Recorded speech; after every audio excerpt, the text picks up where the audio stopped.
హైదరాబాద్ మహానగరంలో ఉత్పత్తయ్యే టన్నుల కొద్దీ చెత్తను నిల్వ చేస్తున్న ఏకైక ప్రాంతం జవహర్ నగర్ డంపింగ్ యార్డ్.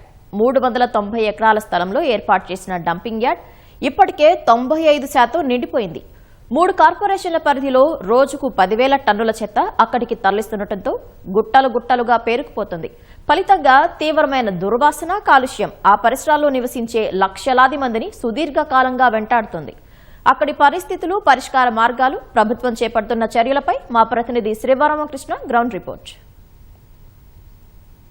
నగరం నలుమూలల నుంచి రోజుకు మెట్రిక్ టన్నుల్లో చెత్త ఉత్పత్తి అవుతుంది. ఉత్పత్తి అయిన చెత్త అంతా జవహర్ నగర్ డంపింగ్ యార్డ్ వద్దకే వస్తుండడంతో చుట్టుపక్కల ఉన్నటువంటి నాగారం, దమ్మాయిగూడ, కీసరా ఇటువంటి ఈ చుట్టుపక్కల ఉన్నటువంటి ప్రాంతాల ప్రజలు తీవ్ర ఇబ్బందులకు గురవుతున్నారు. ఇక్కడ జల కాలుష్యంతో పాటు వాయు కాలుష్యం కూడా జరుగుతుందని ఆవేదన వ్యక్తం చేస్తున్నారు.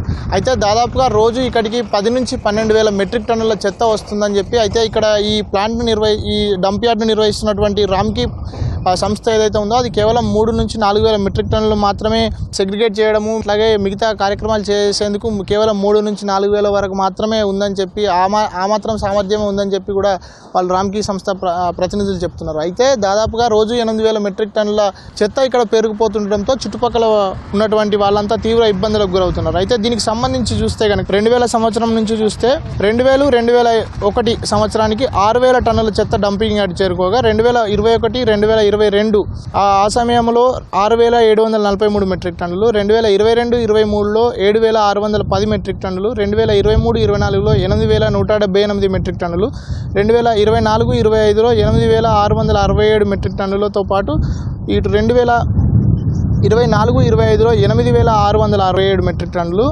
ఇప్పుడు ప్రస్తుతం 2025-26 అంచనాల ప్రకారం 9,131 టన్నుల చెత్త జవహర్ నగర్ డంపింగ్ యార్డ్కి చేరుకుంటుందని చెప్పి సాధారణంగా చెప్తున్నారు. అయితే కొన్నిసార్లు ఇది 10,000, 12,000 వరకు కూడా చేరుతున్నటువంటి పరిస్థితి అయితే కనిపిస్తుంది. అయితే ఇక్కడ ఉన్నటువంటి 390 ఎకరాల్లో దాదాపుగా 95% వరకు ఈ చెత్త అంతా 95% ప్రదేశంలో చెత్త అంతా పేరుకుపోయినట్టుగా కూడా తెలుస్తుంది. అయితే దీంతో పాటు ఇటీవల GHMCలోకి మరో 27 మున్సిపాలిటీలు విలీనం చేయడంతో పాటు ఆ చుట్టుపక్కల ఉన్నటువంటి ప్రాంతాల్లో ఉన్నటువంటి చెత్తను కూడా ఇక్కడికే తీసుకొస్తుండడము తీవ్ర ఇబ్బందులు గురవుతున్నటువంటి పరిస్థితి అయితే కనిపిస్తుంది. అయితే దీనికి సంబంధించి ఇటీవలే మల్కాజ్గిరి మున్సిపల్ కమిషనర్ అఖిలపక్ష సమావేశాన్ని కూడా ఏర్పాటు చేశారు. దీంట్లో నాయకులు కూడా పాల్గొన్నటువంటి బీజేపీ ఎంపీ ఈటెల రాజేందర్ కానీ, అట్లాగే మాజీ మంత్రి మల్లారెడ్డి, అట్లాగే ఇక్కడ ఉన్నటువంటి DCC ప్రెసిడెంట్ వజ్రేష్ యాదవ్ సహా మిగతా వాళ్ళందరూ, అట్లాగే ఇక్కడ యాంటీ డంప్ యార్డ్ JAC ఏదైతే ఉందో వాళ్ళందరూ కూడా ఇక్కడ వాళ్ళకు ఉన్నటువంటి సమస్యల్ని నాయకులకు వివరించే ప్రయత్నం చేశారు. అందులో భాగంగా ఇక్కడ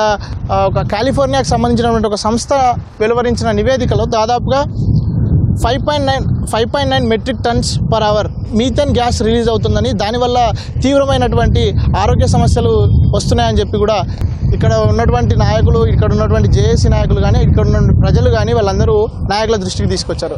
అయితే దీనికి సంబంధించి BRS నాయకులు మాజీ మంత్రి మల్లారెడ్డి ఏం చెప్తున్నారంటే ఆపరేషన్ సక్సెస్ పేషెంట్ డెడ్ అనే విధంగా రామ్కీ సంస్థ నిర్వహణ ఉందని చెప్పి కూడా ఎద్దేవా చేస్తున్నారు.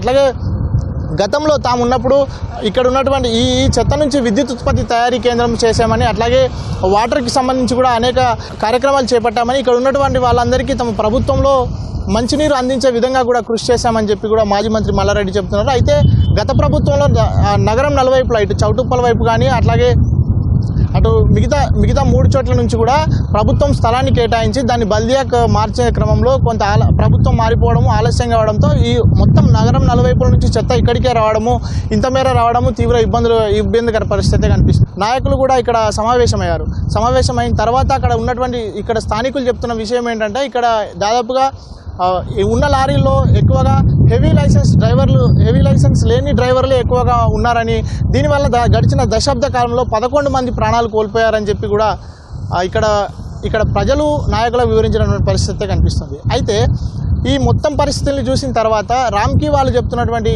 రామ్కీ ఇండోర్లో ఈ మిగతా చోట్లలో ఉన్న చోట అక్కడ దాదాపుగా వచ్చే వ్యర్థాలన్నీ 8 రకాలుగా సెగ్రిగేట్ చేయడము, వాటిని ఎట్లా మళ్ళీ మిగతా పునరుత్పత్తి కానీ, మిగతా వాటి నుంచి విద్యుత్ ఉత్పత్తి కానీ ఏం చేయాలో చేస్తున్నారు, ఇక్కడ మాత్రం చేయట్లేదని చెప్పి స్థానికుల నుంచి ప్రశ్న ఎదురవుతోంది.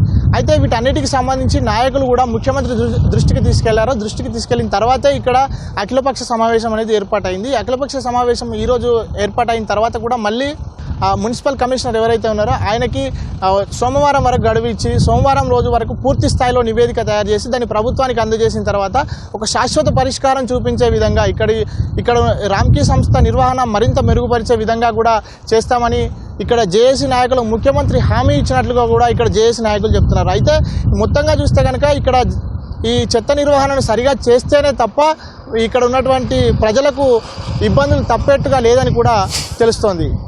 కెమెరామెన్ సురేష్తో శివరామకృష్ణ ప్రసాద్, ఈటీవీ న్యూస్, హైదరాబాద్.